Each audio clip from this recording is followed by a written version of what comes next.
Après la qualification miraculeuse des éléphants à la demi-finale de la CAN, une seule question se trouve dans la bouche des Ivoiriens. C'est vrai, cette histoire de Accra Joe?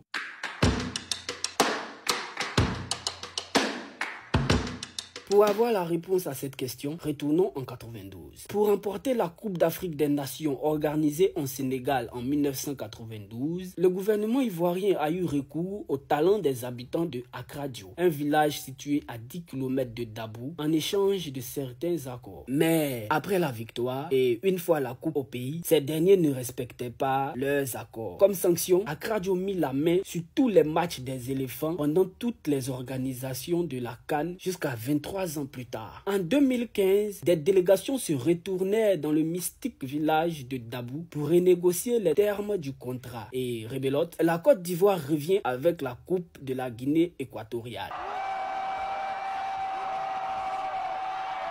Mais, comme par habitude, Accra Joe, qui réclamait que la coupe soit installée dans son village, se fit encore doubler. 9 ans plus tard, nous sommes en 2024. La CAN s'organise en Côte d'Ivoire et Accra Joe, qui pense faire partie intégrante de l'organisation, est une fois de plus mis à l'écart. Mais cette fois-ci, il ne se laissera pas faire. La Côte d'Ivoire remporte son premier match 2-0 face à la Guinée-Bissau et Accra Joe est toujours hors jeu. Pour la riposte, les villageois dépêchent une délégation qui a pour mission d'empêcher la victoire des Ivoiriens. Conséquence, contre le Nigeria, les éléphants ne marqueront aucun but et en prendront un. Accra Joe revendiquera alors cette défaite, mais personne ne les prit au sérieux. Mais cela n'allait pas tarder. Face à la Guinée équatoriale, c'est une véritable humiliation. 4-0. Le message est enfin passé, mais c'était sans compter sur la colère des supporters qui ont commencé à tout casser. La maison de la vieille qui a prétendu avoir avalé les buts des éléphants